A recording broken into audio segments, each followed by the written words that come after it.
paid the expanse of the heavens to give light on the earth, and it came to be so. And Elohim set them in the expanse of the heavens to give light on the earth, and it came to be so.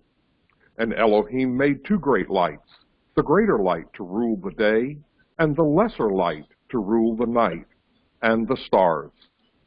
And Elohim set them in the expanse of the heavens to give light on the earth, and to rule over the day and over the night, and to separate the light from the darkness. And Elohim saw that it was good. Okay, so in examining Genesis 1:14, it is found that the lights were for seasons and appointed times, and those two words have very special meaning. The first word is oath in Hebrew, and it means a signal, as a flag, beacon, monument, omen, prodigy, evidence, etc. Mark, miracle, sign, token, and oath in Strong's is H226. So notice that the first word is not only just a normal sign, but it's the beacon for something coming. The other word, moed, means seasons or appointed times in the scripture. Strong's Concordance states that it is for a fixed time or season, an assembly or congregation. And that's Strong's 4150.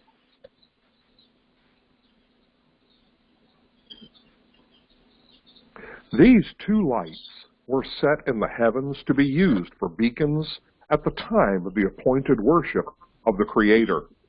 Many people are unaware that the very word moon itself means month. Looking it up in the dictionary, and also check it in Strong's Concordance, the Hebrew word Kodesh, or new moon, literally means month. That's Strong's 2320. It is mentioned many more times in the scripture than Sabbath. So it is so important that one understands that the Creator's calendar is a lunar-solar calendar, and its months are beaconed by his set lights in the sky, as opposed to all the false calendars that are in place today. The false calendars only use one of the beacons in the sky, and that's the sun. The Creator's calendar uses the sun, moon, and stars. So prophecy, this is going to be in different sections, and this section is prophecy exposes Satan's evil plans. It is absolutely monumental that one understands that the Creator's calendar uses the sun, moon, and stars for his timekeeping principles. It is recorded in Isaiah chapter 14, a very important passage that exposes Lucifer's attempt in the future to steal worship on a false calendar. Isaiah 14, beginning in verses 12 to 14, it is stated, quote, "How are you fallen from heaven, O Lucifer, son of the morning? How art thou cut down to the earth, which this weaken the nations? For thou hast said in thine heart, I will ascend into heaven. I will exalt my throne above the stars of Elohim. I will sit upon the mount of the congregation in the sides of the north. I will ascend above the heights of the clouds. I will be like the Most High." Isaiah 14, 12 to 14. The eternal law is the next section. So Lucifer knew that the Creator, Jehovah, had put his timepieces in the heavens to serve a very important role, to beacon his people as to his appointed times of worship. And Lucifer knew the only way to steal worship was by some other false means, such as a false religious system and a false calendar. And he knew that no man or he could ever tamper with the Creator's timepieces set in the heavens, because our Master in the heavens, Jehovah, does not change. For it is recorded in Malachi 3:6, "For I am Jehovah, I change not." It is also recorded in Scripture that everyone who worships on Sabbaths and new moons in the new kingdom, which will be in the very near future and the eternity to come. And it shall come to pass that from one new moon to another, and from one Sabbath to another, shall all flesh come to worship before me, saith Yahweh. Isaiah 66:23.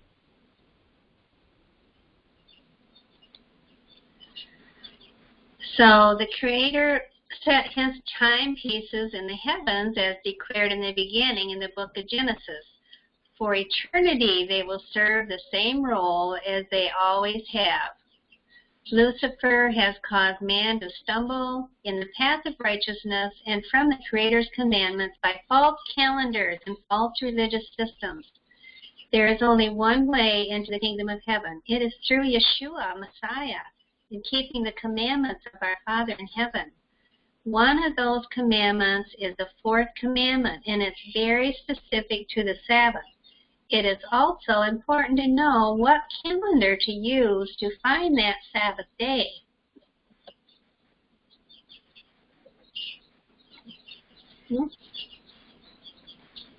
Whoa, I went too far. Okay.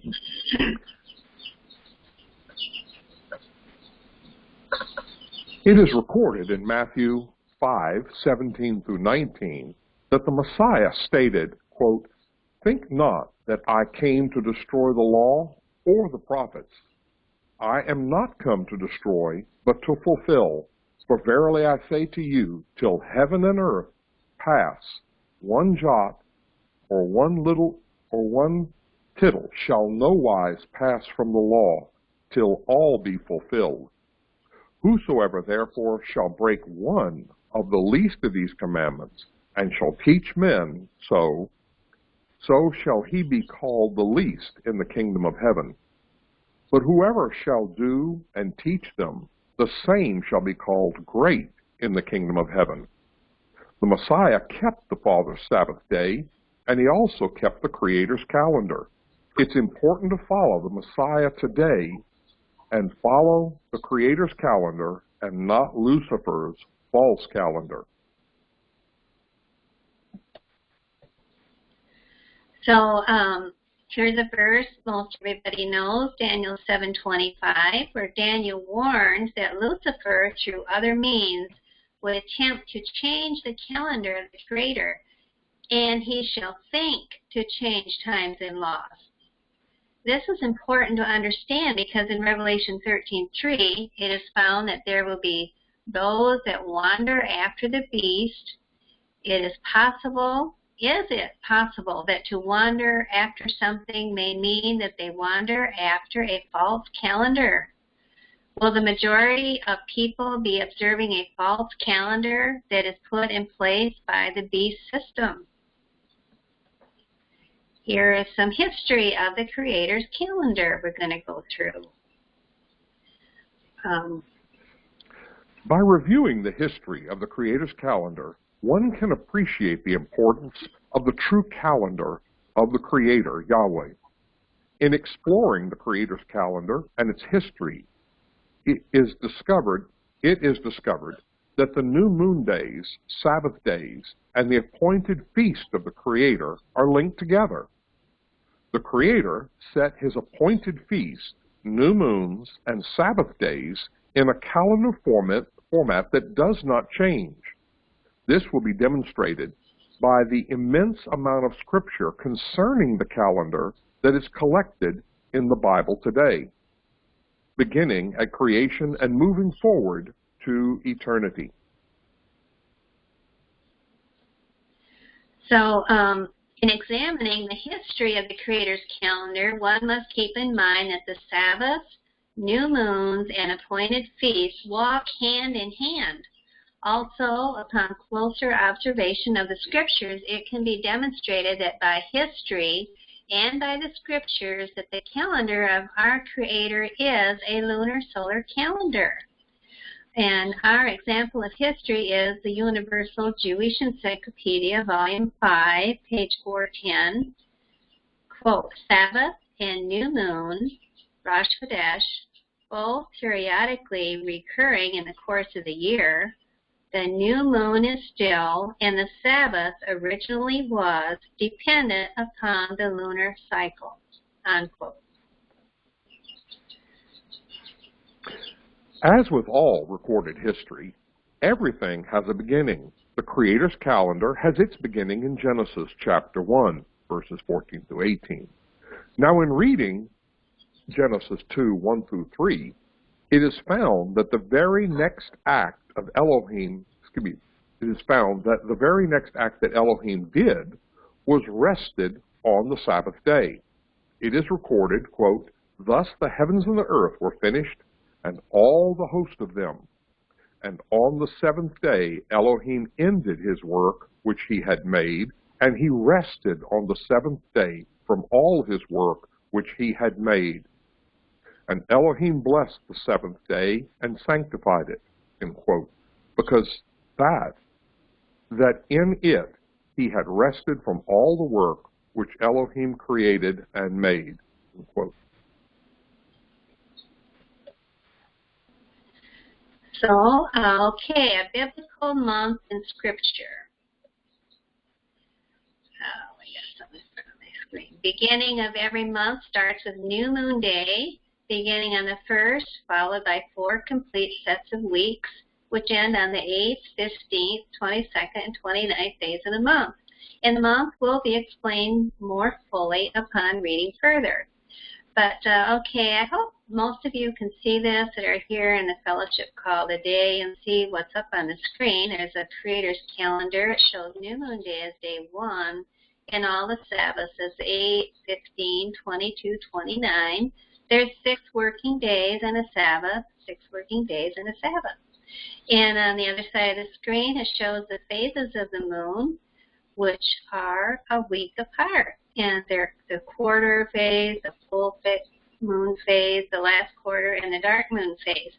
So these are the testimony in the heavens, that calendar that Satan cannot touch. It's there. He's trying to cover it up with clouds and harp and everything else up there. But the Father's calendar is there, and no one can touch it.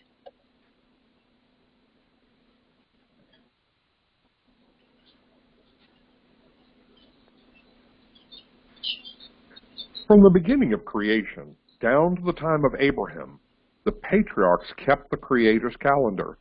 Note that before there ever was a Hebrew nation, Abraham kept the Creator's commandments, statutes, and judgments. Yahweh describes Abraham as keeping his requirements in Genesis 26:5. That is, because that Abraham obeyed my voice and kept my charge, my commandments, my statutes, and my laws, end quote. Abraham is a rare example in Scripture, for before there was a difference between Hebrew and Gentile, Abraham honored the Creator's appointed times and kept his commandments. Today, the Creator should continue to be honored and his appointed times kept.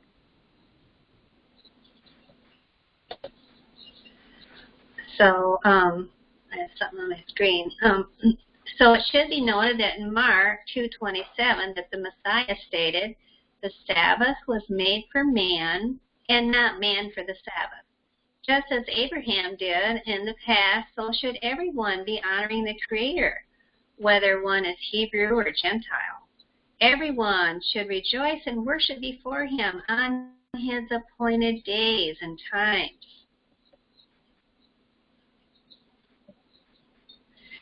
Messiah keeping the Sabbath is the next section.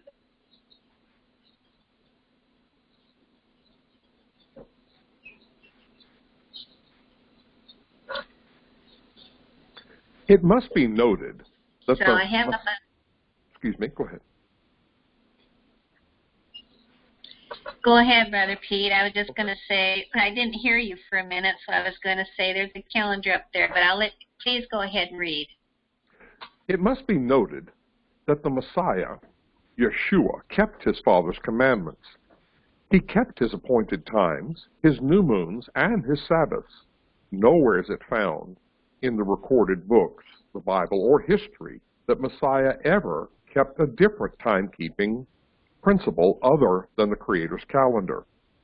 The Creator's calendar was never a contract between the Messiah and the Pharisees or the Pharisees or Sadducees.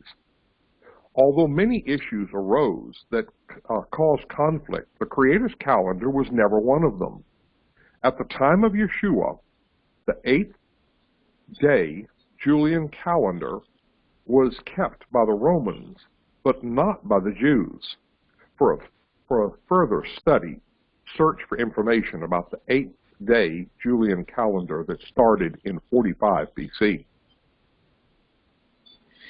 So up on the screen here, you'll see an 8-day Roman calendar, and it's the letters A through H, and that's what was kept during the time of Yeshua.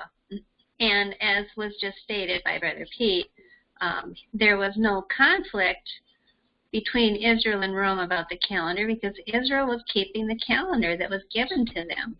And Rome even had 8 days a week. So Yeshua was keeping the calendar in the heavens. Let's see. So let me move. Examine the scripture concerning the Messiah and note with extreme detail that he kept the Sabbath and appointed feasts. But what is missed by many is the fact that the crucifixion and the resurrection detailed out about the Creator's calendar. It is explained in Leviticus 23 that Passover was always on the 14th day of the first new moon. It is well known that the Messiah's crucifixion occurred on Passover on the 6th day of the week, followed by the 7th-day Sabbath on the 15th. And here's a calendar here showing Passover as the 14th, which is preparation day, and the 15th is the Sabbath. The 16th, he was resurrected, and so the 15th is the Sabbath, and so therefore it shows the other days would be 8, the other Sabbaths would be 8, 15, 22, and 29. So the Passover was on the 14th day of the week, the day before the Sabbath, and this is recorded in Mark 15:42, John 19:31, Leviticus 23:6, 7, 11, 15, and John 19:42. The resurrection of the Messiah was early in the morning on the first day of the week. This is recorded in Matthew 28:1, Mark 16:1 and 2, Luke 24:1, and John 20:1. This reveals that Messiah was resurrected on the 16th of the first new moon, or the first day of the week. This corresponds to the wave sheaf offering, or first fruits, being on the 16th, as recorded in Leviticus 23:11. Paul called Messiah the first fruits of them that sleep, and stated that he was buried and rose on the third day. This is recorded in 1 Corinthians 15:3 and 4 and 20 through 23. On the walk to Emmaus, the two disciples told Messiah that it was the third day since the crucifixion. This is found in Luke 24:17 through 21. So the crucifixion week establishes that the weekly 7th-day Sabbath on Aviv 15th was the Sabbath. In effect, this makes the 8th, 22nd, and 29th days of the month Sabbaths as well. And what is so important to take away from this is that the Messiah fulfilled the Creator's calendar requirements for the Passover. He was the Passover lamb on the 14th day. He rested in the grave during the Sabbath on the 15th. He was the first fruits of those raised from the dead on the wave sheaf offering on the 16th.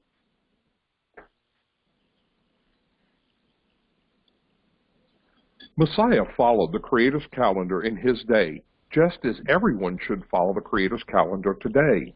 The Messiah does not change. In Hebrews 13:8, he is described as Yeshua the Messiah, the same yesterday and today and forever. The Creator placed his calendar in the heavens, where no man can change it. His calendar is forever, from the beginning of Genesis to Revelation and throughout eternity. Okay, Romanism. Now we're going to talk about Rome. Let's see if I can read that. But this is the final section in the history of the Creator's calendar. It is found in the history books that through Romanism, many things were changed. The calendar of the Roman Republic was based on the lunar phases of the moon. It was. And it was replaced by the Julian solar-only calendar introduced by Julius Caesar in 46 BC. So Julius Caesar appointed Sojournes, an Alexandrian astronomer, to design and reform the Roman Republic calendar. They decided to abandon the lunar calendar altogether. The new Julian calendar ignored new moon days and instituted a calendar that was solar only, with the days of the week designated by the letters A through H. So there is a picture of the Roman calendar here again, A through H. And so they did away with new moon days on their calendar and only went by the days of the sun without the moon included.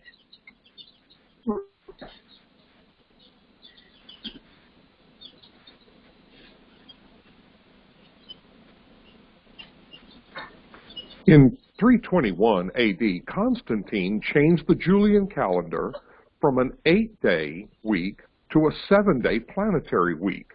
The Roman Gregorian calendar that is in place today is a modification of the Julian calendar. In October 1582, it was corrected by many days and promoted by Pope Gregory the 13th. The Gregorian calendar of today is a deceptive solar-only calendar. Although the weeks are 7 days long, it is nowhere near the true calendar. The Creator's calendar in Scripture is always calculated by the sun, moon, and stars. So in continuing on through this section, one cannot help but ask, how did things get so far out of place? And when searching the history books and Scripture, it is a consistent reminder that Rome was the guilty one for changing the times and laws. Remember Daniel 7:25, where it reveals that Lucifer would attempt to change times and laws. It states, quote, and think to change times and laws, unquote. This he did through Romanism. The facts are very clear that it was due to Constantine's Sunday law issued in 321 that the Jews were first forced to completely abandon the Creator's calendar. Constantine's planetary calendar placed Sunday as an exalted day of worship. Man was forced to worship on a pagan calendar. So after the Edict of Nicaea, apostolic Christians continued to worship by the lunar-solar calendar, and the Council of Laodicea was convened approximately 40 years later to enforce the acceptance of the Lord's Day in place of the lunar Sabbath. In order, therefore, to accomplishment of her original purpose, it now became necessary for the church to secure legislation extinguishing all exception and prohibiting the observance of the Sabbath so as to quench that powerful protest against worship on Sunday. And this is all a quote I'm reading here. And now the truly divine command of Constantine and the Council of Nicaea that nothing would be held in common with the Jews was made the basis and authority for legislation utterly to crush out the observance of the Sabbath of the Lord and to establish the observance of Sunday only in its stead. And that is a quote, A.T. Jones, The Two Republics, and I'll leave that link below also.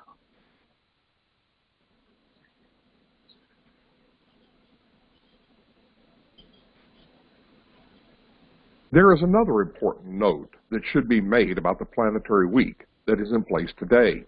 Constantine changed the order of the planetary week to help the Jews adopt the Roman new weekly cycle. At the same time, he elevated Sunday to the worship day. Saturday, Saturn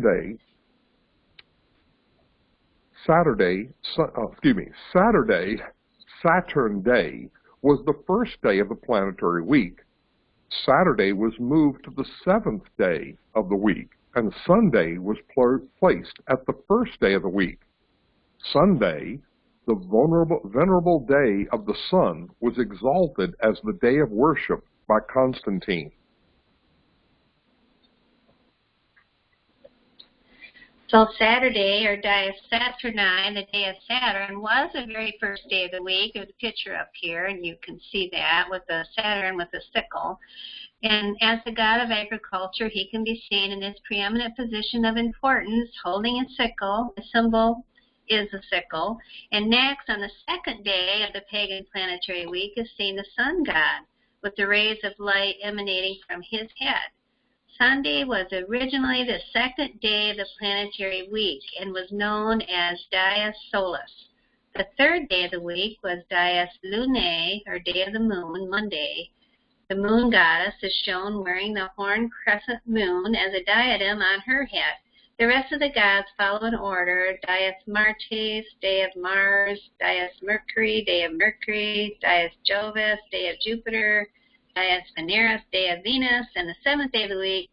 And this is all actually from one of our church's publications, Nashville, from Tennessee Southern Publishing Association. And I'll leave that link below also.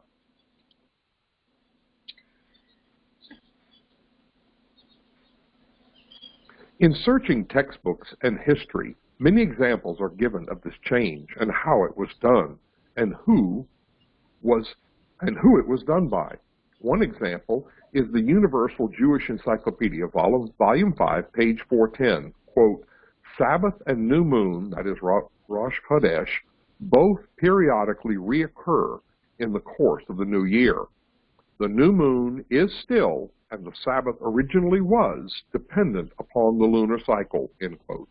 This is of further proof that Romanism did attempt to change the Sabbath, emphasis added. So, who do you worship? Every individual must search out the scripture to see what is true and what is false. The Creator's calendar is true in a world that is dominated by false calendar systems. One must stand out and be a separate people, holy and true to the Creator. So it's up to each and every one to make a decision. Will truth be followed, or will falsehood be followed? All should do as it is written in Acts 5:29. We ought to obey Elohim rather than man. Each person will have to give an account to the Creator one day for the decisions that were made. It is up to each and every one to follow him and keep his commandments. This includes keeping his calendar and his appointed times of worship. So who do you worship and who do you serve? As Joshua said in Joshua 24:15, as for me and my house, we will serve Jehovah. So I'm going to close the recording, and I hope you look for links below if you're looking at this YouTube. And for everyone that's here, please stay around for a discussion. And I want to thank Brother Pete for reading, too.